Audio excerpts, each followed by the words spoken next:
नमस्कार विद्यार्थी मित्रांनो, आज आपण स्वाध्याय 2.4 अभ्यासणार आहोत। पहिला प्रश्न आहे, पुढील संख्या चढत्या भाजणीत मांडणीत लिहा। 2014 ला आलेला हा प्रश्न आहे।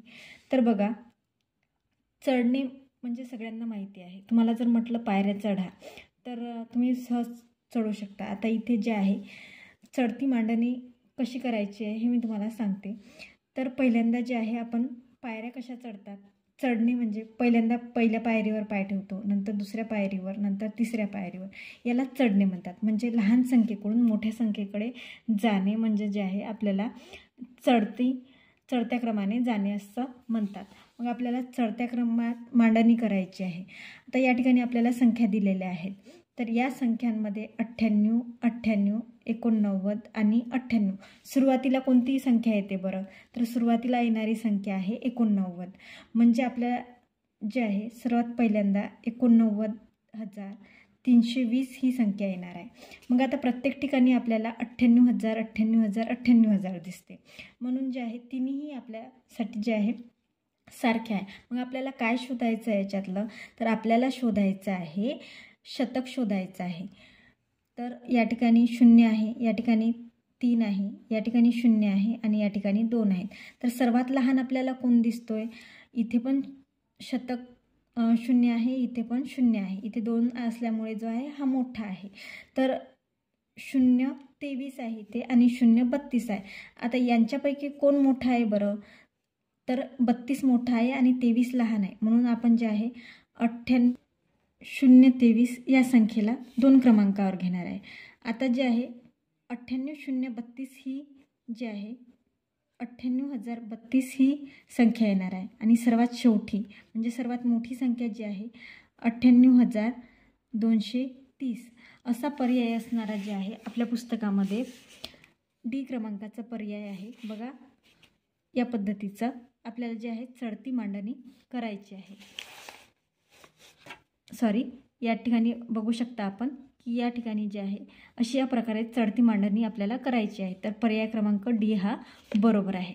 आता दुसरा प्रश्न आहे, 8, 10 व 12 या तिन्ही संख्यांनी निश्चेष भाग जाणारी मोठ्यात मोठी 3 अंकी संख्या कोणती आहे? आणि हा जो प्रश्न आहे 2015 ला विचारलेला आहे। तर आपल्याला लक्षात घ्यायचं आहे की पर्यायातून आता आपल्याला शोध घ्यायचा आहे की 990, 975, 960 आणि 900। बघा, जर आपल्याला प्रश्नामध्ये 5 हा अंक दिला असता तर 0 आणि 5 या संख्येला जो आहे आपण आपल्या 5ने भाग जाऊ शकतो। परंतु या ठिकाणी 5 हा अंक दिलेला नाही आहे। तर आपला बी क्रमांकाचा जो पर्याय आहे तो कट होणार आहे। बाकी 3 पर्याय आपण जसे तसे ठेवू। आता जे आहे 10 जे आहे प्रत्येक संख्येला भाग जाऊ शकतो। तर आता जे आहे 12 जे आहे 99 ला भाग जाणार नाही का बरं? तर 99 ला जो आहे 99 ही 11च्या पटीतली संख्या आहे, त्यामुळे 12ने 99 ला भाग जाणार नाही, म्हणून हा पर्याय सुद्धा कट झालेला आहे। नंतर 12ने जो आहे 90 ला सुद्धा भाग जाणार नाही, कारण की 12च्या पाढ्यामध्ये जे आहे 90 ही संख्याच नाही आहे। नंतर जे आहे 12च्या पाढ्यामध्ये 960 ही 12च्या पाढ्यामध्ये 96 ही संख्या असल्यामुळे 960 ला निश्चितपणे भाग जाऊ शकतो। त्याचप्रमाणे 10ने तर भाग जातो आणि 8ने सुद्धा 96 ला भाग जातो, त्यामुळे पर्याय क्रमांक सी हा आपला बरोबर असेल। आता तिसरा प्रश्न आहे, 89 × 15 अधिक 11 × 15 वजा 500 ही एक पदावली आहे। मग पदावली सोडवताना काय करायचं असते? पहिल्यांदा गुणाकार आणि भागाकार आपल्या दिलेल्या ज्या आहे गणितामध्ये आहे का ते बघायचं। मग जिथे गुणाकार आणि भागाकार दिसले तिथे जे आहे 2 संख्यांना त्याच्या गुणाकाराच्या आजूबाजूला असलेल्या 2 संख्येला कंस करायचा। मग आता आपण कंस केला, बघा मध्ये जे आहे ती बेरीज आहे। तर 89 × 15 आपल्याला करायचे आहे।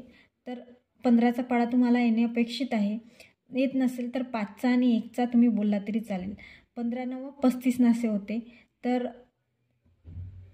135, तर मी 5 लिहिणार आहे आणि 13 जे आहे 8च्या डोक्यावर ठेवणार आहे। 15×8 = 120 होतात। 120 आणि 13 जे आहे ते 3 आणि 3 आणि 1, 1335 पहिल्या गुणाकाराचं उत्तर आहे. आता अधिक करणार मी. आता काय आहे, 15 गुणेला 11. बघा 15 गुणेला 11 फार सोपं असतं. काय करायचं माहिती आहे का, कोणत्याही संख्येला जेव्हा आपण 11ने गुणतो तेव्हा त्या दोन संख्या लिहून घ्यायच्या, 5 आणि 1, आणि यांची बेरीज लिहून घ्यायची 6. 165. तुम्हाला जर विश्वास नसेल तर याचा गुणाकार तुम्ही करून बघा. आहे की नाही सोपं. म्हणून पटकन मी 165 लिहून घेणार. आता काय करायचं आहे, आपल्याला 500 करायचं आहे. तर बघा याचं उत्तर किती येतं, तर 1335 आणि 165. तर 1335 अधिक 165 करणार आहे. तर 5 आणि 5 10, 10 0 हातचाला 1, 6 आणि 4 10 हातचाला 1, 1 3 4 आणि 1 5. इथे 5 आणि हा 1 जसाच्या तसा. तर या दोघांची बेरीज किती येते, 1500. आता 1500 वजा 500 करायचं आहे आपल्याला. तर किती येणार, 1500मधून 500 गेले तर आपल्याकडे उत्तर जे आहे ते 1000 एवढं येणार आहे. म्हणजेच पर्याय क्रमांक सी हा बरोबर आहे. आता चौथं उदाहरण सोडू. आपल्याला प्रश्न दिलेला आहे 13,429 भागिले 13 या पदावलीला सोपे रूप दिल्यास मिळणारे उत्तर आपल्याला काढायचे आहे. बघा सरळ सरळ हा भागाकार आहे. पदावली जरी नाव दिलेलं असेल तरी आपल्याला भागाकार करायचा आहे. तर आपण मांडणी करून घेऊया. 13 0 4 29 आणि या ठिकाणी 13. तर आता 13 1 13, 13 आणि 13 जे आहे वजा होणार आहे ते इथे 0 येईल. मग आता इथे किती आहे, 0 आहे. तर 0 घ्यावं लागेल आपल्याला. मग कशाचा भाग द्यावा, म्हणजे 0ला भाग जाईल. तर 0ला 0चाच भाग द्यावा लागेल. मग 0 वजा 0 0 येईल. आता या ठिकाणी आपल्याला खाली घ्यावे लागतील 4. तर बघा 13पेक्षा 4 ही संख्या काय आहे, लहान आहे. त्यामुळे आपल्याला परत जे आहे 0चा भाग द्यावा लागेल. मग आपण जे आहे 0चा भाग देणार आणि जे आहे 4 खाली घेणार. नंतर जे आहे 2 खाली घेणार. तर बघा 13 1 13, 13 2 26, 13 3 39, 13 3 39. तर 12तून 9 गेले, 3 राहिले. इथे जे आहे 4 होतील, 4तून 4 गेले, 0 राहिले. आता या ठिकाणी उरलेला 9 घेणार आहे आणि 13 3 39. तर आपलं उत्तर काय आलेलं आहे, आपलं उत्तर जे आहे 10,033 आलेलं आहे आणि तो म्हणजे पर्याय क्रमांक 1.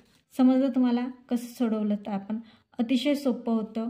काय आहे, फक्त इथे 0 असल्यामुळे जे आहे तुमचं उत्तर चुकण्याची शक्यता असू शकते. परंतु काहीही घाबरायचं नाही.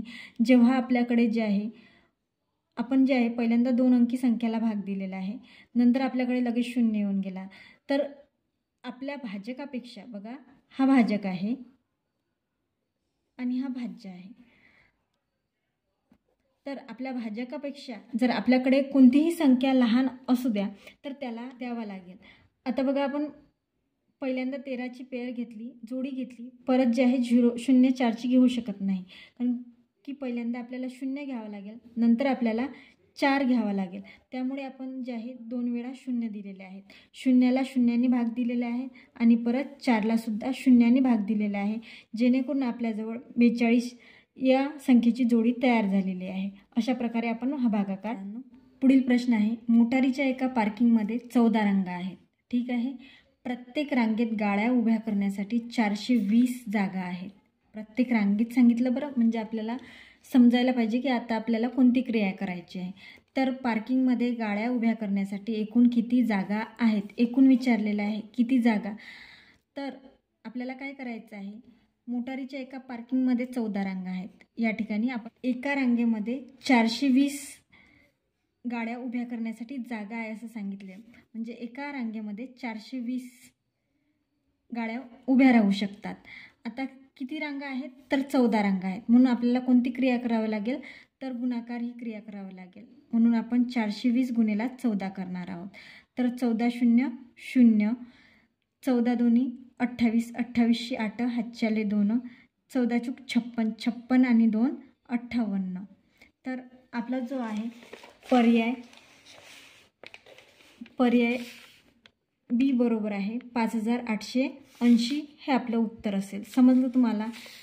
नंतर 6वा प्रश्न आहे की एका शाळेत 704 डेस्क 22 वर्गात ठेवायचे आहेत. जर प्रत्येक वर्गात ठेवण्याच्या डेस्कची संख्या सारखीच असेल तर क्रमवार प्रत्येक वर्गात किती डेस्क ठेवले जातील असा प्रश्न विचारलेला आहे. एका शाळेमध्ये 704 डेस्क 22 वर्गात ठेवायचे आहे आणि प्रत्येक वर्गात जे आहे सारखेच डेस्क ठेवायचे आहे. आपल्याला जे आहे कुठेच कमी जास्त करायचे नाही आहेत. मग आपल्याला काय करावं लागेल तर आपल्याला या डेस्कची समान वाटणी करावी लागेल आणि समान भाग करण्यासाठी काय करावं लागतो आपल्याला माहिती आहे, तर आपल्याला करावा लागतो भागाकार. समजलं तुम्हाला? मग आपल्याला इथे भागाकार ही क्रिया करायची आहे. 704 भागीला 22 आपण करूया. 704 भागीला 22 केलं आपण तर 22चा पाडा आपल्याला येतोय 22 एक 22, 22 दोन्ही 44, 22 त्रिक 66. 70पेक्षा 66 ही लहान संख्या आहे म्हणून 3चा भाग जाईल 66. आता जे आहे आपल्याला 70मधून 66 गेले, 4 उरले आणि या ठिकाणी 4 आपण खाली घेतले तर 22 एक 22, 22 दोन्ही 44. आपला भाग पूर्ण गेलेला आहे आणि कितीचा भाग गेलेला आहे तर 32चा भाग गेलेला आहे. म्हणजेच आपल्याला त्या प्रत्येक वर्गात जे आहे क्रमवार किती डेस्क ठेवले जातील तर 32 ठेवल्या जातील, जो की आपला पर्याय क्रमांक ए बरोबर आहे. आता 7वा प्रश्न आहे एका संख्येमधून तिच्या अंकांची बेरीज वजा केली त्यातून मिळणाऱ्या संख्येला नेहमी भाग जाऊ शकतो. हा 2018ला प्रश्न आलेला आहे आणि अतिशय सोपा प्रश्न आहे. तर आपण पहिल्यांदा जे आहे दोन्ही जे आहे भाग देण्याचा प्रयत्न करू. आता 2च्या पटीतील संख्या कोणतीही संख्या घेऊ, जसं की 16 आहे. 16 मध्ये म्हणजे एक संख्या म्हणजे 16 समजूया. ठीक आहे, 2च्या पटीतील आहे ही. तर या तिच्या अंकांची बेरीज, आता हे 2 अंक आहेत यांची काय करायची आहे आपल्याला बेरीज. तर 16मधून 7 गेले किती राहिले 9 राहिले. आता याला मला सांगा 2ने भाग जाऊ शकतो का? नाही, म्हणून हा पर्याय सुद्धा कट झाला. नंतर जे आहे आपण 5च्या पटीतील संख्या घेऊया, कोणतीही घेऊया, जसं की मला 5 5 25 आवडते तर 25मधून जे आहे 7 आपण वजा करूया. तर 25मधून 7 गेले किती राहिले तर जे आहे आपल्याकडे 18 राहिले. 25मधून 7 गेले 5 आणि 2 18 राहिले. तर 18 5ने भाग जाऊ शकतो का? तर नाही, म्हणून हा पर्याय सुद्धा कट होईल. नंतर जे आहे नंतर 8ने बघूया तर 8 9 72. तर 8 9 72 घेऊया. या अंकांची बेरीज किती होते 9. मग आपण काय करूया ही 9 वजा करूया. तर 72 12तून 9 गेले 3 राहिले आणि या ठिकाणी तर 8च्या पाड्यामध्ये 64 अंक आहे, 63 अंक नाही आहे, म्हणून हा पर्याय सुद्धा कट झालेला आहे. आता 9च्या पटीतील संख्या घेऊया, कोणतीही घेऊया, जसं 9च्या पटीतील संख्या आहे 18च घेऊया. तर 18च्या दोन्ही संख्यांची बेरीज किती होते बरं? तर दोन्ही संख्यांची बेरीज होते 9. आता 9 काय करायचे आहे आपल्याला वजा करायचे आहे याच्यातून. 18तून 9 गेले 9 राहिले. तर 9 या संख्येला जे आहे 9ने पूर्ण भाग जाऊ शकतो, म्हणून आपला पर्याय काय असेल? पर्याय क्रमांक डी. समजला उदाहरण? तर अशा प्रकारे आपण 2.4 हे स्वाध्याय सोडवलेलं आहे. ठीक आहे, धन्यवाद.